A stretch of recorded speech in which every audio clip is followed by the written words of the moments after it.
Trey Yingst, who is live in Tel Aviv with the very latest on the war with Iran. Hi, Trey.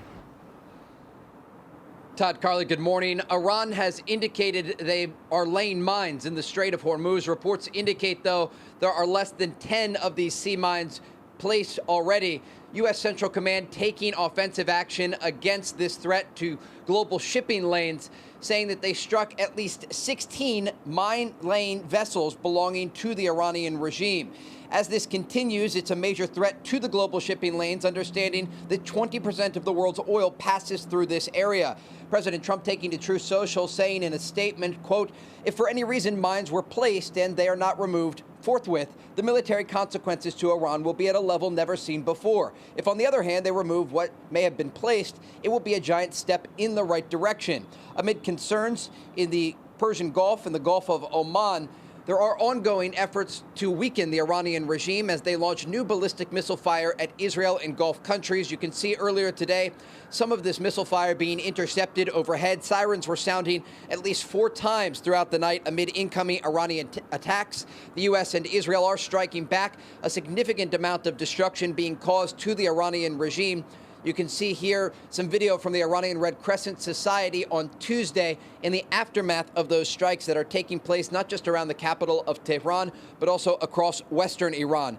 Israel's Prime Minister Benjamin Netanyahu weighing in on the ongoing operation, saying this. We are in a campaign against a cruel enemy that wants to destroy us. We crushed their nuclear and ballistic capabilities in Operation Rising Lion. Afterwards, instead of learning the lesson, they tried to redevelop them and bury them deep underground in such a way that we could no longer target them. As the Israelis are looking east, they're also looking north to the Iran-backed Lebanese militant group Hezbollah, launching new strikes on the Dakhla neighborhood of southern Beirut, also striking a number of launching positions belonging to the terror organization. A top spokesperson for the Israeli military weighed in on those operations against Iran's largest proxy. In recent days, we have identified that Hezbollah is trying to increase the firing towards northern communities and expand the range of fire to additional areas in the country. Hezbollah is taking heavy blows. We are deepening the damage to its capabilities with each passing day and increasing the pressure on it.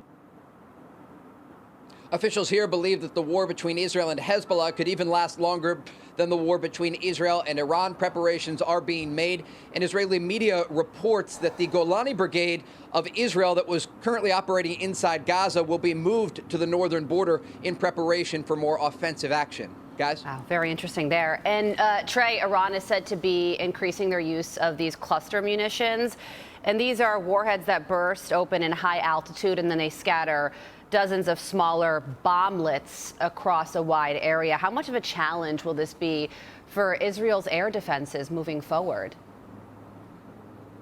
It's a great question, and we've seen these munitions used here on the ground. We were at a site earlier this week where one of those cluster munitions slammed into an apartment building in the heart of Tel Aviv. In that particular incident, there was a single Iranian ballistic missile that exploded above the skies of Tel Aviv, but 12 different impact sites. They can have dozens of these munitions on the top of a ballistic missile, and it can cause significant injury or death to the people below. We know that yesterday 2 people were killed in Israel during one of those attacks, and we do expect the Iranians to continue with these types of attacks, understanding that they are limited in their ability to strike Israel and Gulf countries as the Israelis and Americans go after these launching positions. Todd, Carly? Yeah, and these types of weapons are also banned under international law, but again, who expects Iran to follow international law? Trey Yingst live for us. Trey, thank you. With that, let us bring in former NSC Chief of Staff under President Trump, Alex Gray. Alex, let's go back to the mines for a second. We've degraded Iran's Navy. Now it appears like we are well on our way to degrading their mine-laying capability. So what else can Iran do to block the Strait of Hormuz? Well, they're running out of options. I mean, the reality is the U.S. Navy has trained for decades to be able to keep the strait open. The Iranians have some asymmetrical capabilities, so think additional proxy and terrorist group options. But we're really starting to show, I think when you saw yesterday the U.S. Navy successfully leading tankers through the straits, I think you're starting to see the U.S. is really showing that we have naval mastery in the most critical choke point in the region. And the Iranians are increasingly, they certainly have some asymmetric options, as I said, but we're increasingly showing that they're going to have a limited ability going forward to use what they've long said was kind of their ace in the hole.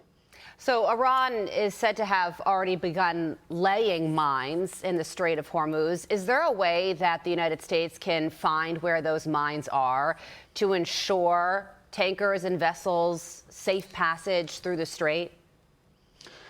We do have some pretty sophisticated counter-mine capabilities that are resident with the U.S. Navy. Look, this is some of the most dangerous naval operations in naval warfare, but we have this capability. The U.S. has been training to do this for a long time. This is something, if you remember, in the 1980s, this is something that became an issue in the Iran-Iraq war when there were significant mine issues going on in that part of the world that international maritime traffic had to traverse.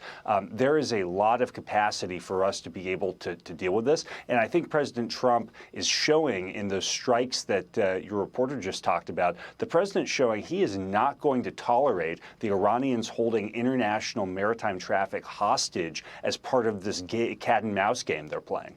Big picture here. Iran apparently has a new leader, but we have not seen him. Obviously, he is in hiding because the moment he gets seen, he will get killed. But how effectively can Iran's new leader lead the country, lead the military troops in an operation like this if he's never seen?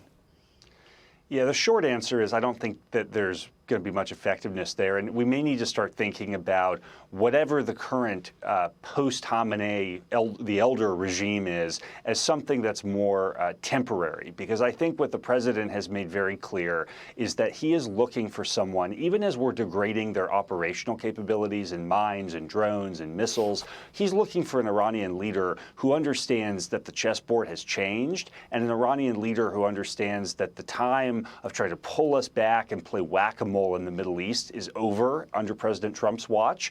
And I think whoever that leader is, whether it's Khamenei the Younger or someone else, they're going to have a quick choice to make in the next couple of days about whether they're willing to kind of take the losses, move on, or if they're going to keep trying to play this game. I think if that's the approach they want to take, they have chosen the wrong American administration. Okay, and Alex, finally, forecasting things that could come. The New York Post has a headline, Why the Iran War May Come Down to Control of One Tiny Island.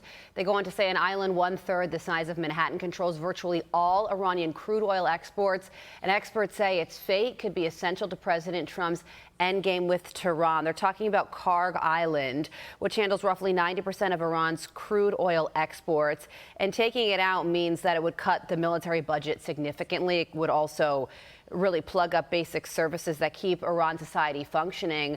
But doing so and controlling that island apparently comes with significant military challenges. So what happens here?